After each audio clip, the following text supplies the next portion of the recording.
After what we saw from LSU against Florida State, I think the SEC West is more open than we might have imagined preseason.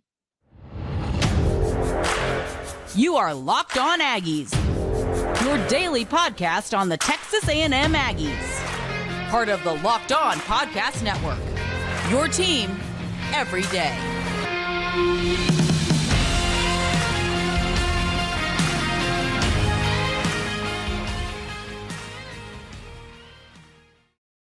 Welcome on into Locked On Aggies. I'm your host, Andrew Stefaniak. Thanks for making Locked On Aggies your first listen every single day.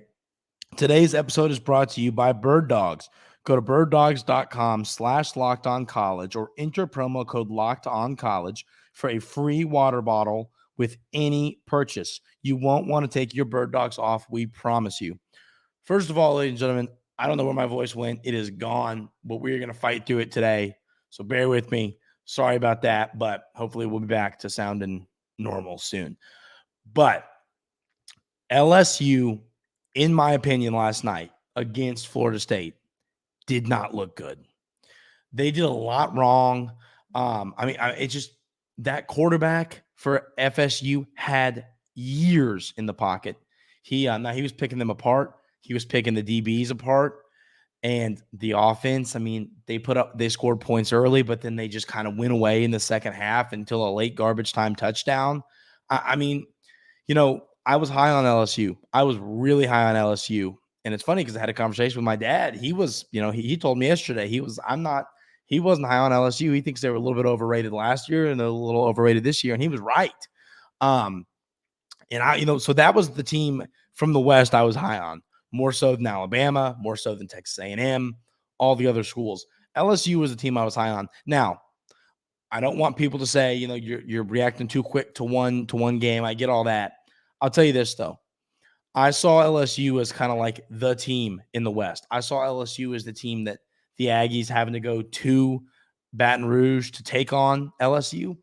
I saw that game as the toughest game to go win on the schedule. I did not think Texas A&M was going to go beat LSU on the road.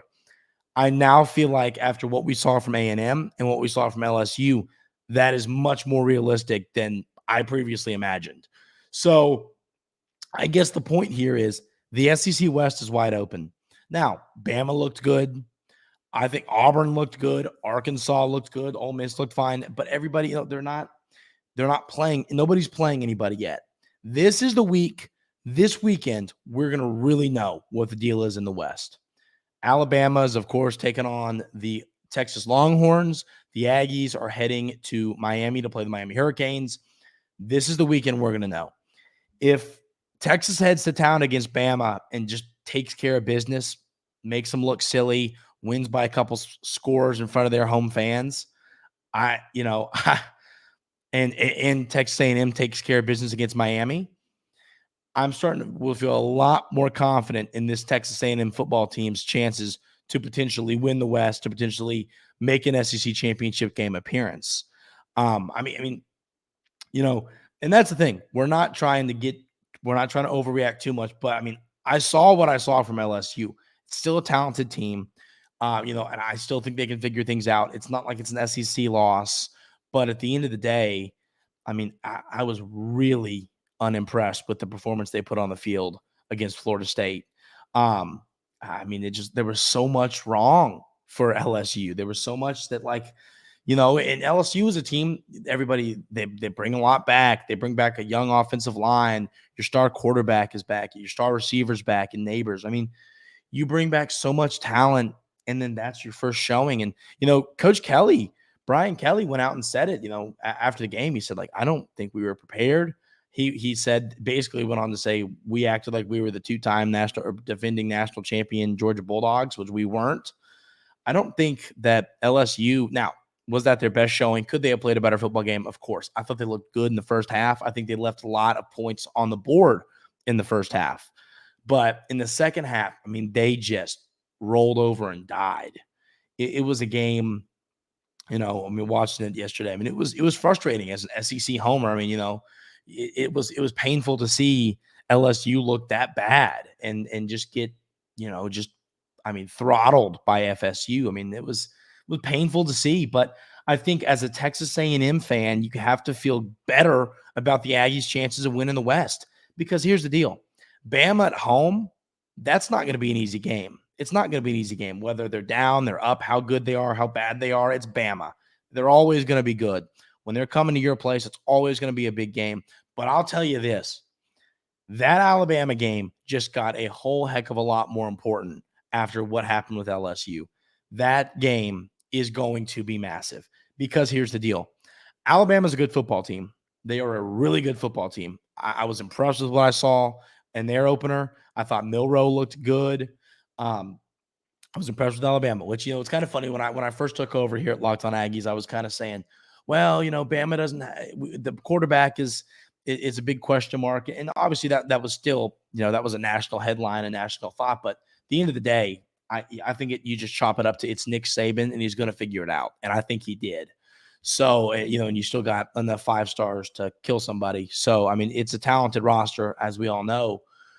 But you have the Crimson Tide heading to Kyle Field to take on the Aggies. I mean, the atmosphere on Saturday against New Mexico was just incredible. I have got to get to a game this year. I mean, it was just I got to get down to a game this year. But the atmosphere was awesome. And so putting that into perspective, what is this atmosphere going to look like when Alabama comes to town? I mean, goodness gracious, it is going to be awesome. So I think that game got a whole heck of a lot more important after this LSU loss, because here's the deal. LSU is still a good football team. They're still going to be a top 25 team. They're not going to just fall off the map because of this. They held their own in the first half. They fell apart. I think they're a better team than they showed. But I think A&M and Alabama are better than people imagine, to where I really think this could be a 3-team race. And like I said, I was impressed with Auburn, and I thought Arkansas is fine. Ole Miss is fine. Good football teams, not going to be easy wins. I mean, you still got to head to Ole Miss. You still got to play Arkansas at a neutral site. It's not going to be, it's SEC schedule. I say that all the time here at Locked On Aggies. It is an SEC schedule. There's nothing easy about it. There's no cakewalks on this schedule. You are playing tough opponents and tough teams all season long. So, I mean, it's a gauntlet. You go through all these teams. But at the end of the day, I think, do I feel Texas A&M's chances of winning the SEC West went up this week? Yes, I feel confident saying that. I'd almost go as far to say significantly. I'd say they, I'd give them a 10% chance to win it, maybe more. But would I have said that a week ago? No, because I was really high on LSU, and I thought that Bama was going to be fine. So seeing LSU struggle, I think it opens up a window for Alabama, and it opens up a window for Texas A&M, which is why it makes that matchup between A&M and Alabama so pivotal, so crucial. It's going to be an awesome game. I can't wait for that atmosphere. I hope that both teams are undefeated, and this is a college game day environment. I mean, that would be awesome. But it's going to be up to, you got to take care of business against Miami first, and we're going to talk more about that game today in segment 3 and a little bit in segment 2, but you have got to take care of business against Miami. You open up as a favorite. The line, we talked about it a few months ago, the line, after what we saw from A&M, the line's kind of getting a little bit wider. I've seen it close to a touchdown some places. I've seen it 5 points some places that the Aggies are favored. So you still have to go take care of business against a pretty dang good Miami football team. You can't just roll over this team. You can't just go in there expecting to win because it's a good football team. I know the atmosphere there at Hard Rock isn't anything to be concerned about, but it's still an away game in the humid Florida, down there in Miami. I mean, it's hot. Obviously, it was hot for the Aggies on Saturday, but it's a different kind of hot in Florida, with the humidity. So it's a ball game. You have to go and take care of business. But we're going to know, this is a conversation that we will definitely have again here on Locked On Aggies once we see Alabama play Texas and A&M play Miami. After those 2 games, I think you're going to get a real feel for these 2 teams. And then I think Ole Miss has a big game coming up this week. We're going to find out a lot about the West. Auburn has to head to Cal. You're going to find out a lot about the West this week, and I think the picture is going to be a lot clearer. So I wouldn't go as far to say it's an overreaction, because I'm not, it's not like I'm out here sitting here saying the Aggies, it's it. The Aggies are going to win the SEC West. It's over. Crown them. I do think their chances went up significantly just based off the fact I was really unimpressed with LSU. Some people might say you're a little quick to think LSU's bad, and I watched them play. I mean, they were thinking, it's the eyeball test. They didn't pass it. They did some things well.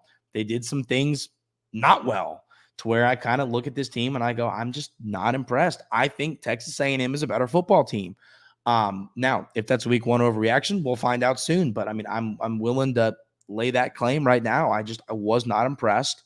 But we'll know a lot more when the Aggies take on a Power 5 team. We'll know more about Alabama when they take on a ranked good Texas football team. So we're going to find out a lot more and be able to have this conversation be, more in depth here in probably about a week. So, but I mean, I just woke up and it was the first thing that hit me in the head. It's like, I think Texas A&M is in a lot better position to win the SEC West today than they were last week. So this is a big game now. You have to go. National media starting to love you. Josh Pate I think he's with 24/7 Sports. He's great. I just forget who he works with, but he was talking up Texas A&M. I just was sitting here listening to him talk about A&M. I mean, he's high. The national media is getting behind Texas A&M. Some might not like that, but at the end of the day, everybody saw what we saw for Texas A&M on Saturday, and it was a dominant performance that we really haven't seen in a while, even against not so great opponents. I mean, it was a dominant performance where your offense flowed well, your defense did a few things that I don't love, but at the end of the day, it was a game where Texas A&M took care of business and looked pretty dang good doing it. And I just can't wait to see how this team shows against Miami. I think the Aggies win this football game and make a real statement against a Power 5 team in the Sunshine State. We're going to talk a little bit about what needs to be cleaned up before Texas A&M heads down to Florida to take on the Miami Hurricanes. There's a little bit of stuff that has to be better for next week, and we're going to break it all down right here on Locked On Aggies. But first, I want to tell you about our friends over at Bird Dogs. Bird Dogs are the most comfortable pants I have ever worn in my entire life. They have some shirts. I don't have a shirt yet. My buddy Cameron has one. My roommate has one. He wears it all the time, and it's like the most comfortable shirt. It's like feels great. Bird Dogs makes the best quality clothes I've ever seen. I mean, truly, it's like I live and die by these clothes. I wear them all the time. I wear my shorts all the time. They sent me some long pants. We're starting to get into the time of the year where it's a little bit colder. So I'm going to be wearing these long pants. I'm excited to wear those. Bird Dogs, I mean, it's just, I live and die by these pants. I mean, they are comfortable. They're versatile. You can wear them to do literally anything. You can wear them. I wear them to fish. You can wear them to the gym. You can wear them on a date. You can wear them. I swam in them the other day. I was at my buddy's pool, swam in them. I mean, you can do anything in these Bird Dog shorts. The shirts are great. Every product they sell is high quality, and it's great stuff. You have got to go check out Bird Dogs. Go to birddogs.com/lockedonxxx or enter promo code LockedOnXXX at checkout for a free Bird Dogs water bottle with your order. Oh, excuse me. Sorry. It's Locked On College, code Locked On College. Go to birddogs.com/Locked On College or enter promo code Locked On College at checkout for a free Bird Dogs water bottle with your order. That's birddogs.com/Locked On College for a free water bottle at checkout. You won't want to take your Bird Dogs off. We promise you. The water bottles are awesome too. I just saw one of those. I'm going to have to order some new shorts so I can get one of these water bottles because they are awesome. Some stuff's going to have to be cleaned up against Miami, and we can sit here and talk about how great everything was against New Mexico. And there was so much positives to take away. There was so much to be excited about, but at the end of the day, you still have to clean up some stuff against a good Miami football team. We talked a little bit about some of these things yesterday. But I think one thing I'll say, the blocked field goal can't happen. A lot of penalties can't happen, and you have to be better running the football. The defensive front you're going to be going up against playing Miami is going to be much better than you saw last weekend against New Mexico. I mean, it's just going to be so much better to where you have to be ready to go. I mean, you have to be able to take down this good defensive front. You have to be able to run the football, and you have to give Connor Wigman time. I mean, Connor Wigman had time against New Mexico, and you have to hope that he has the same amount of time against Miami that he did have against New Mexico, which is going to be a much taller ask of this offensive line. So the running game has to be better. We're going to talk a little bit more about this Miami football team in segment 3, but I mean, one of the main things we're going to discuss is they are good at running it and they're good at stopping the run. They held Miami of Ohio to not a lot on offense. I mean, Miami of Ohio they flat out did not do a lot on offense because of what the Hurricanes were able to do. So the Aggies are going to have to be able to create a run game. Now, I mean, you look at the stats from last week. The Aggies had yards. The Aggies had some big runs, but against a team like New Mexico, I would have expected the running numbers to be a lot better. I'll tell you this. I'm not concerned about it. It's definitely not a concern for me. I think you're going to see it get better. I think that one thing I'll tell you, and somebody commented this on the reaction show we did to the game, but I don't think Texas A&M showed their hand against New Mexico, which is smart because, you got a big game coming up. Why would you show everything you've got? There's no need to show your trick plays and the crazy stuff. There's no reason to do it. And that's what we're going to talk a little bit about. I want them to force feed Anias a little bit more. We're going to discuss that, but it's like, I don't think you should do it against New Mexico. I think you should save all those plays for Miami. And, so you could say the offense was a little, it was a little normal. It was a little plain, but I think that's a good thing because it didn't need to be anything crazy against New Mexico. You might need to pull some tricks out of the bag against Miami. You might need Coach Petrino might have to do some crazy stuff to win this football game. But I mean, I think the run game, and like I said, we discussed it a little bit yesterday, but that is the biggest thing that has to get better because, like I said, I don't think it's not a concern for me right now. It's definitely not a concern. I think it could potentially be a concern if it's not fixed this week. Now, Miami is good at stopping the run. Here's the deal. We're going to take wins where we get them. If the run game isn't great this week, but you beat Miami by 2 touchdowns and Wiggs throws a whole bunch of, touchdowns through the air again, I'm not going to complain. I still think you want to be a football team that can do both. I think you want to be a team that has the ability to run it and throw it at a high level. And I do think the Aggies will end up being that. But, I'll take a win however we get it. I'm not going to be concerned about if it's on the ground, if it's through the air. I think you have so many talented backs with Amari Daniels, Le'Veon Moss, Reuben Owens, and even David Bailey. I was somewhat impressed with what he had to show. So I think that you want to see improvement to the run game this week. You want to see it look better. You want to see it look smoother, look cleaner, and all that. But at the end of the day, I think it's going to look better. So, I just think it's one of those things where like Connor Wigman was cooking. I mean, he was cooking up a fire meal. He was throwing great passes. It was funny. One of the plays I missed, I rewatched the game. I hope that y'all saw this, but there was a holding and Connor Wigman threw like a 45-yard ball over the shoulder, dropped it in the bucket, in the basket to Noah Thomas. It would have been it would have put Noah Thomas over 100 yards. There was a holding, brought it back, but it was like one of the best throws I've seen. I mean, this was just perfect. And throws like that, I know it didn't count. I know it came back, but I mean, it just gets you excited for what is to come for Connor Wigman in this offense.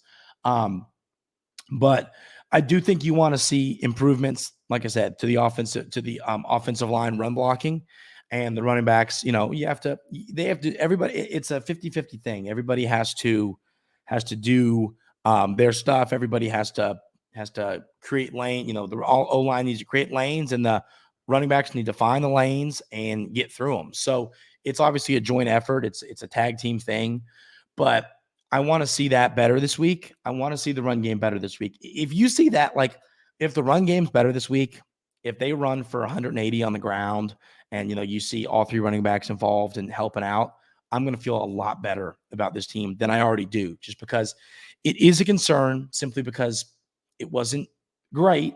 It was fine. And I'm not worried about it, but if it isn't better this week, I'll start to be a little concerned. If it is better this week, my thoughts on this Texas A&M team are going to go to a whole new level than they even are now. So I want to see some yards on the ground, and I want to see balance between the passing game, the rushing attack, and I think you're going to see that. And then force feeding Ainias. I want to see Ainias get the ball in multiple different ways. I want to see him get some carries and get some jet sweeps and get some screen passes, and getting the football in his hands is going to lead to yards and lead to touchdowns. We know what he can do with the football in his hands. We saw him return punts throughout his career. We had a good punt return the other day. We've seen what he can do when the football's in his hands. You have to get him in his hands. Now, like I said, don't show your hand, and I don't think they did against New Mexico. I think, here's my, I wouldn't know if it's bold, but here's my prediction for the Miami game. I think Ainias Smith is going to take some kind of gadget play to the house. I think they have something drawn up for him this week because, I think there's something special for him, and I'm excited to see what that play is. He wasn't crazy involved in the offense, which I don't think he needed to be. I mean, Noah Thomas and Evan Stewart were cooking. So there's no need to force him, to be in the offense and doing stuff. But I do think at the end of the day, you need to get him more involved this week. And I think the coaching staff will do that. I think he'll be more involved. I think he'll catch more passes and, maybe get a carry or two, and he's going to keep returning punts. So, but I think Ainias Smith is too valuable of a weapon for this Texas A&M offense to not be utilized a lot. And I think you're going to see him utilized a lot more this week. So hopefully he cracks a big one. I'm excited to see it. We're going to talk a little bit more about this Miami team as a team, what they did, what Aggie fans need to know, what Aggie fans need to be prepared about, and a little bit about the FPI rankings, the Football Power Index rankings, as they drop Texas A&M a spot, which I don't quite understand, but they do have a better chance to win the SEC West. We'll discuss all that coming up right here on Locked On Aggies. But first, I want to tell you about our friends over at FanDuel. Get ready for the NFL season with incredible offers from FanDuel, America's #1 sportsbook. Right now, new customers can bet $5 and get $200 in bonus bets guaranteed. Plus, all customers who bet $5 will get $100 off NFL Sunday Ticket from YouTube and YouTube TV. Now is the best time to join FanDuel. The app is easy to use, and you can bet on everything from spreads to player props and more. So visit FanDuel.com/lockedon and kick off the NFL season with an offer you won't want to miss. FanDuel, official partner of the NFL.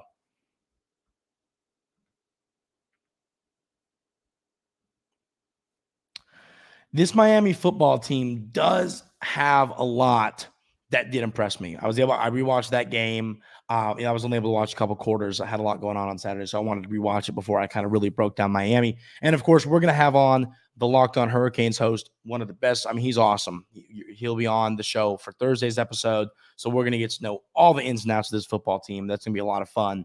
But like I said, I said this a minute ago, but Miami runs the ball well and stops the ball and stops the run well. They have really good safeties. Their quarterback, I mean, he was fine against Miami of Ohio. I think he didn't need to be, elite to beat that Miami of Ohio football team. I think he was fine. I think he's going to have a good year. I think Van Dyke's a good player. But this is a talented Miami football team. I mean, here's the deal. One thing that we all know every time I see A&M in the top 5 for a recruit, Miami's there too. And Miami gets some of them. They recruit at a high level. They have talented football players. It's kind of like, I think Florida State's a great example of this. Florida State's kind of struggled of late, but they've always had the talent where we kind of said, eventually it's going to click. You could argue the same for Texas A&M, that people, you have the talent, hasn't clicked. People think it's due to click at some point. You could argue the same for the Aggies. I think Florida State's in that same boat. And I think Miami's a little bit in that boat too. They have a talented roster. They have talented football players on that team. And I think they're going to click. Is it this year? I'm not sure. I think Mario Cristobal is a good football coach. I think he's going to have that program in a good spot. I just don't know if it's right now. But the defense was good. They did not let Miami of Ohio get a lot on the ground. I think that this is, this is going to be a real test for Texas A&M. I hope y'all know that it's like, this is a good Miami football team. This is not going to be a cakewalk. This is not going to be a game where you can just walk in, head to their place, and take care of business easy. This is going to be a real deal football game against a high quality opponent that is going to really show you what you got. If you're a Texas A&M fan, this is going to show you what this team is. But I think, it sounds like I'm beating the drum, but it's like the biggest thing that's going to happen is you have to stop their rushing attack, and you have to prove that you can run the ball, because I think that's two of the biggest strengths on this Miami team is their ability to run and their ability to stop the run. So if Texas A&M wants to get me fully invested in how good this team could be, if this football team wants me fully sold on this team, I think that you need to run the ball well and stop the run against Miami. If you do that, I'm sold. I am big time sold. I really want to see that play out. If you're able to, like I said, if you're able to do that, my ceiling on this team is probably going to go up a game, just because, it's a good football team that you're playing that runs the ball well, stops it well. So you have to be able to take care of business against a team like that and do those things better than they're doing them. So like I said, their defense was good. This is going to be a real test, and I think you have to win this game. If the SEC West stuff we've talked about, now I know this wouldn't affect the SEC West standings, but I think you have to win this football game. If you want to have this year be the special magical season that I think it can be, it starts on Saturday. You can't leave this game. You can't lose this game. You hate calling a football game a must win in week 2, but at the end of the day, I think this is a must win. Is the season dead if you lose? No. Could you still do something really awesome if you lose? Yes. But I just think if the outlook on this team is going to change greatly if you win or lose this football game. So the Aggies need to take care of business this week, rest up, get their bodies ready to go after a football game, and be ready to go head to Florida to take on the Miami Hurricanes. This is going to be a fun football game, ladies and gentlemen, and I cannot wait to see it play out. That is going to do it for today's episode of Locked On Aggies. Thank you so much for tuning in and dealing with my voice. I apologize. I don't know what's going on. Hopefully we'll deal with it soon. Thanks for tuning in. Like I said, we will have the Locked On Hurricanes host on Thursday's episode. That's going to be a lot of fun and a lot of fun stuff, just getting ready for a big football game this week. So thanks for tuning in every day. I really do appreciate it. This show wouldn't be possible without you, the listener, you, the everydayer. So thanks so much. Have a great rest of your day, and we will see you tomorrow.